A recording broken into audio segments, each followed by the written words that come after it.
back to my channel. So I have always loved me some Wendy Williams. I spent years watching her show, The Wendy Williams Show, and when I started my YouTube channel, I really looked up to her for inspiration because I just appreciated the queen of gossip and how straightforward she was and how open she was with her audience. And when it came to doing interviews, how she wasn't afraid to ask the hard questions.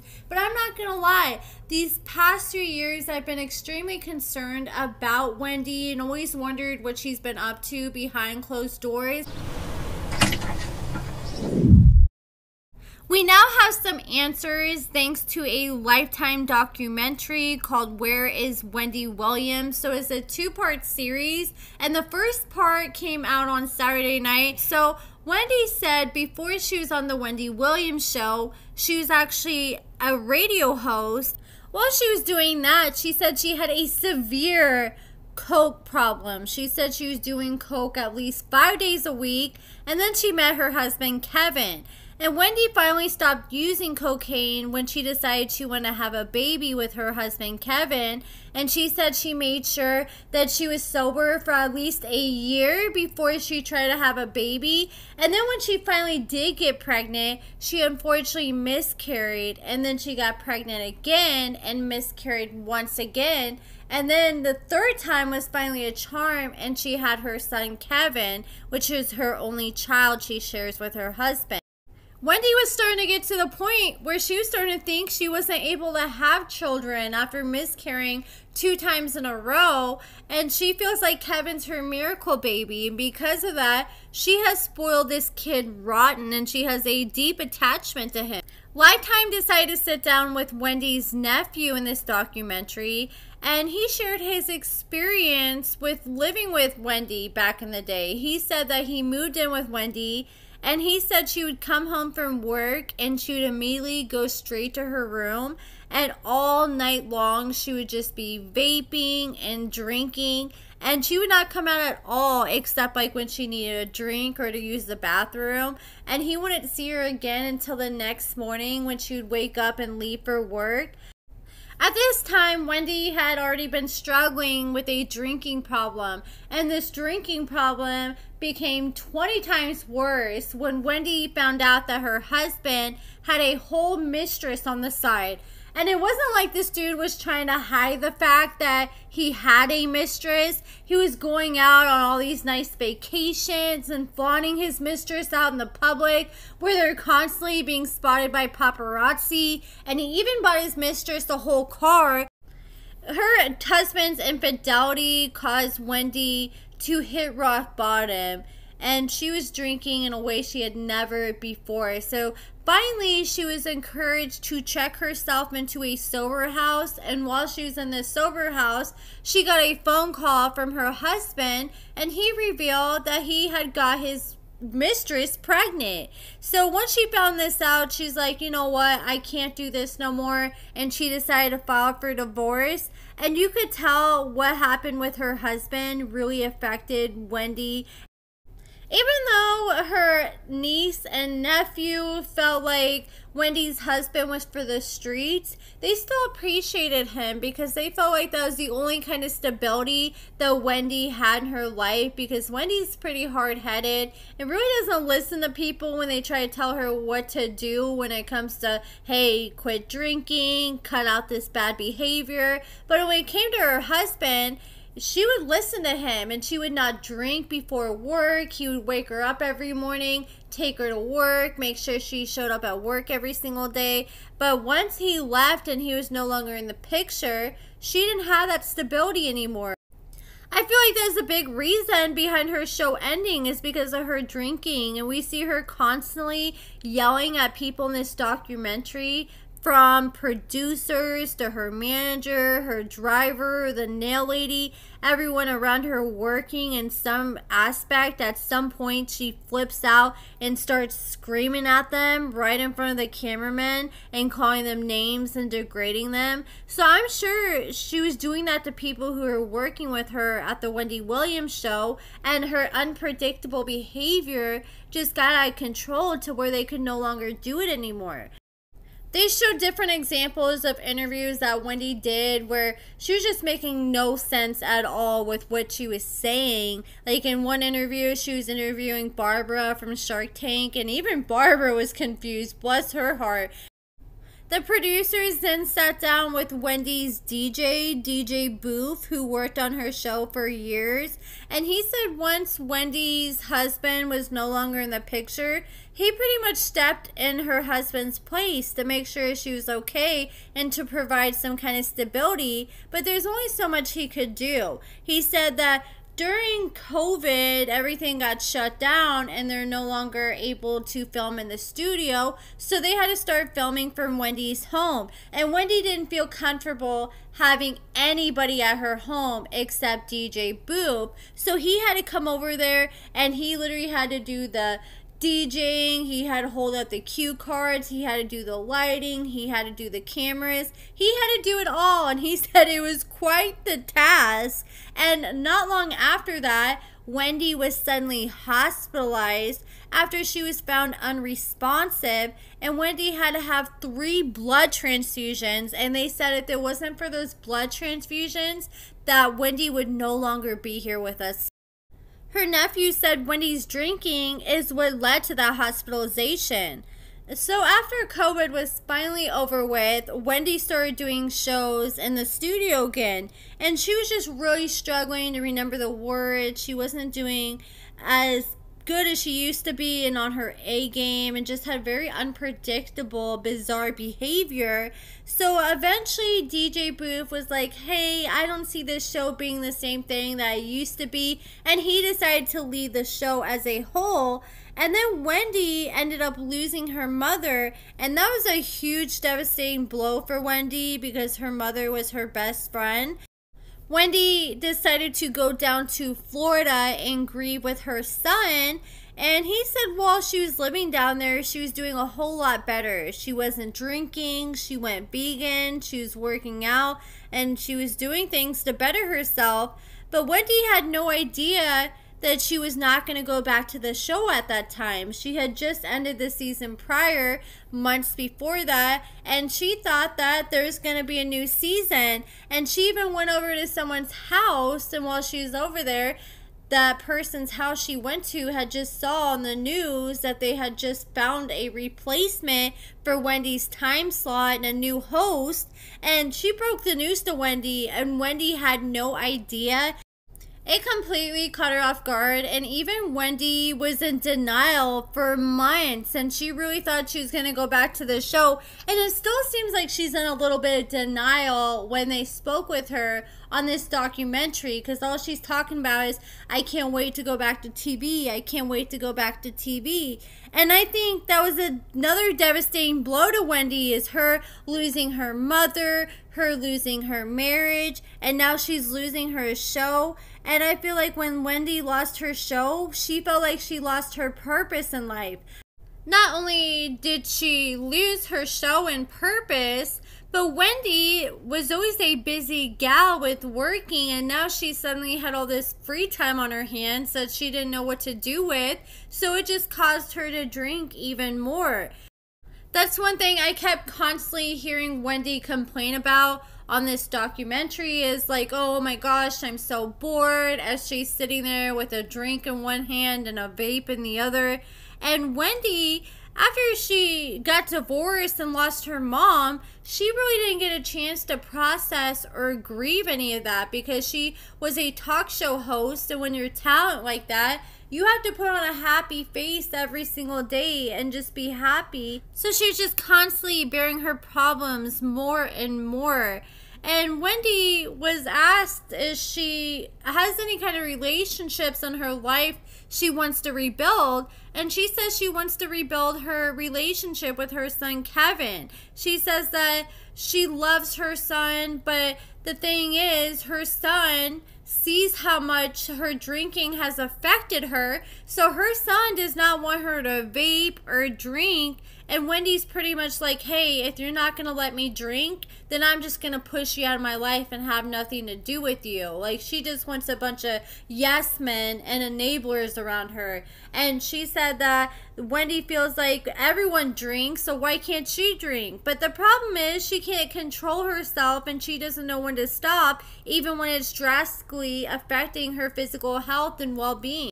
I saw a lot of people on Twitter thinking that Wendy is cracked out or something because of the way her eyes look.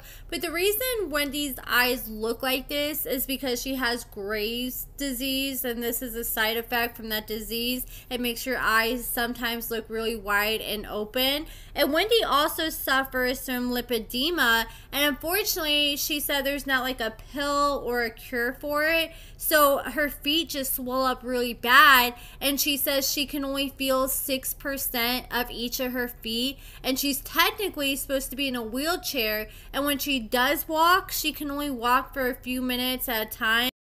So in this documentary, they say that Wendy went to a wellness center for 2 months, and she came back and said she was better than ever and ready to finish the documentary. So they caught up with her, and when they catch up with her, it didn't seem like Wendy was doing as hot as she was acting like she was, because she gets inside the car with her manager, a driver, and I can't remember who the other girl was. I'm not sure if there was like a friend or someone who worked for Wendy.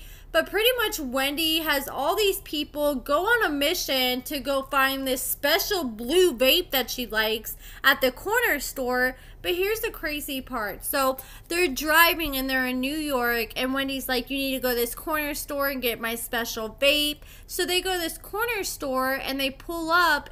And Wendy was like, I don't understand why you pulled up at this corner store. This is the wrong one. And everyone in the car was like, Wendy, this is the corner store we always go to and get the blue vape. And she's like, no, I told you go to the corner store we always go to by the Wendy Williams studio. And they're like, this is the corner store by the Wendy Williams studio. So the girl goes inside. She tries to buy the blue vape. She comes out. Wendy's like, no, I don't want it. She throws the vape at her. And the girl goes back inside and tries to buy all the other blue vapes they have and comes out. And Wendy's like, no, this is not the right vape. She's screaming obscenity. She's calling everybody every name in the book, in the car. Even the driver, who has nothing to do with it. This guy's just doing his job, pulling up at the corner store. Even he said he would have to get paid big bucks to deal with Wendy Williams every single day. But eventually they could not get the kind of vape that Wendy wanted. And Wendy was like, look, we need to go to my corner store. So even though they were trying to tell her, look, this is the corner store, she would not listen, and she directed the driver, listen to me, go down to the studio. It's the one right by the studio like I told you to go to. And they pull up at the corner store by the studio, and it's the exact same corner store they were just at. And they're like, look, Wendy, we told you it's the same exact corner store we were just at. We told you you're at the right one all along. That was extremely concerning when Wendy could not remember the corner store that she literally goes to every single day, or even remember the kind of vape she smokes every single day. And even the driver said that he frequently drives Wendy, and even 75% of the time, she forgets who he is and has no idea and thinks like he's a random stranger, and this is the first time she's met him, even though they've met 50 times previously before. Wendy's behavior became so erratic that even the producers had to step in while she was on like her third trip back to that same exact corner store, and she had no idea where she was at. The producers decided to get out of the car that was following behind Wendy's car, and they came up and said, look, we're going to have to cut filming short. It's very concerning how much Wendy is suffering with memory loss. And then she went and saw her old childhood home, and before she went there, her home is on this street called Wendy Williams Street in her hometown, and she was taking pictures in front of this street sign, and someone walks up and they're like, hey, you know, I remember you because I helped put up this sign or something like that. And Wendy was like, oh yeah? And they're like, yeah, and you know, your house is right down the street that way, a couple blocks up that way. And Wendy was like, no, my house is a block over that way, and pointed in a completely different direction. And this lady was like, no, it's not. Then she does go in the direction the lady told her childhood home was, and there it was. So Wendy couldn't even figure out where her childhood home was and is getting all sorts of things mixed up. So Wendy was diagnosed, and it came out just a few days ago, with primary progressive aphasia and frontotemporal dementia. I googled it, and it is a language disorder that affects a person's ability to communicate, and it says it can occur suddenly after a stroke or head injury, and that explains why she was stuttering her words and just saying random bizarre things and not knowing what she was talking about on the Wendy Williams show. It's really sad. I feel bad for her, and Wendy just wants to get back into TV so bad. But since it looks like she's not going to be back on TV anytime soon, the next best thing for her is to try to start a podcast so she can interview people she wants to talk to. And since we know Wendy loves talking to people and has the gift for gab, but now with this new diagnosis, I don't know if she's going to be able to do a podcast and have full-length interviews without getting lost and confused, especially seeing how she's doing in this documentary, because she's talking, but it's like hard to keep her on topic and for long. So I just don't know. I would love to see her be happy and fulfill her dreams and do a podcast, but I just don't see it happening now, especially with this. That was a big focus in one of the episodes in this documentary, where Wendy was driving around and doing different photo shoots for the podcast and preparing and coming up with some guests she would like to interview. And she was even talking about starting a pilot and doing that so she could go ahead and upload it and try to find people to sell the podcast to so they could get the ball rolling on it. Maybe there's a pre-recorded podcast where they could edit stuff out, but where she's doing podcasts interviewing people, I don't know if that is the best idea to do with her illness right now. And then they showed Wendy, and she went out to drink with her manager, and her current manager hates the fact she drinks, and he says that he comes over to Wendy's house and he looks all over around her house, and whatever alcohol he finds, he instantly pours it out. And when they go out to eat, all Wendy cares about is getting her a drink, and even he had to go up to the waiter and say, hey, please do not give her alcohol. She was ordering wine, so he's like, please just give her a virgin wine. And she didn't even notice it, thank God. Back in February of 2022, Wendy Williams was placed in a court-ordered financial guardianship, where the guardian has control of her finances, and they also make doctor's appointments for her.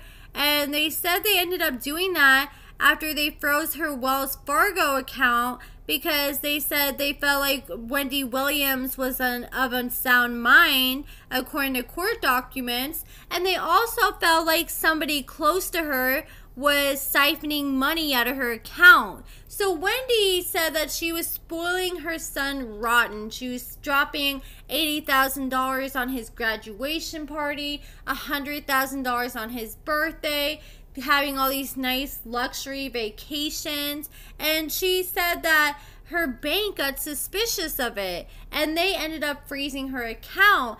The producers ended up asking her son if he was stealing money out of her account, like the bank was assuming him or a family member was doing. And he claims he wasn't. He said that Wendy was spoiling him, but he said that everything she bought him out of her own pocket. It wasn't like he was encouraging her, and he said he was not taking her card or taking her card information. I really don't feel like this son was taking any money from Wendy. I feel like he seemed to have her best interest at heart and really cares about his mother. That's why, like, right now, he's not even really having as close of a relationship with her as he wants, because he's one of those people that refuse to be an enabler, and he just wants to make sure that his mom is happy and healthy. I feel bad for her son, because I feel like he feels like she is picking alcohol over him. But I don't know. I hope she starts to wake up, especially with this new diagnosis. It's just sad that she's literally only in her 50s and already diagnosed with dementia, especially with just how fast it went. From 1 year she's doing fine to the next year, all of a sudden she's doing episodes where she isn't making any sense at all. But all the warning signs definitely were there. I am looking forward to the next part, and I'm planning on recapping that too. And they show Black China. She goes to visit Wendy Williams and sits down and talks with her, and they showed a few different clips on social media.